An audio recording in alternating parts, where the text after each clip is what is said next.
We're here at Studio9 working with 5 amazing students ages grade 10 to 12, and we're teaching them spoken word poetry and film photography, and all of that is based around the idea of breastfeeding and female empowerment and community development.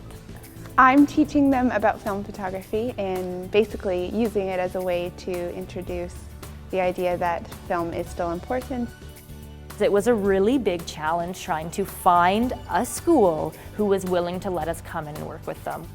She said they're working on an art piece for interior health, and she had actually been looking for students around public schools in the district, and unfortunately wasn't getting a very good response. And so somewhere like Studio9 is unique in that they can take us on and say, we can work this into our Macbeth material. We can make this accessible for everybody. That's what we're working towards, right? Is bringing down that awkwardness and showing them that this is just a normal part of life.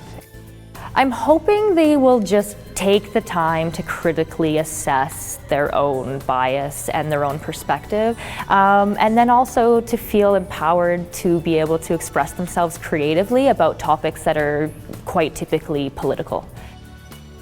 Today we're at CATO, which is the Center for Arts and Technology, Okanagan, and we're in their studio and we're recording all of the spoken word poems that the students and myself have been working on. My biggest objective wasn't to have them writing poetry that ended up feeling like propaganda for breastfeeding. I wanted them to write authentic responses. The results have been outstanding. It's exceeded my expectations to see what these kids have been able to produce.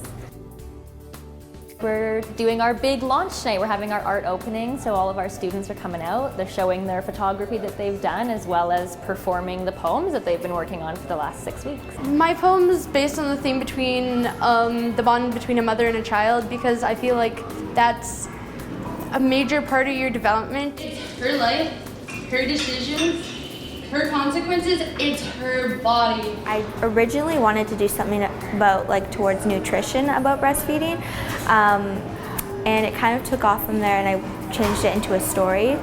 He is healthy, close to being wealthy, and even has a family of his own. Instead of just basing mine on breastfeeding, I thought that I would take the dairy industry into it instead, just because I thought it might make it more interesting. Yet taking something so viciously that was never intended for us. Honestly, I think I'm just most proud that we've been able to show students that they can reflect on social issues through art. You can actually change the world and be an artist.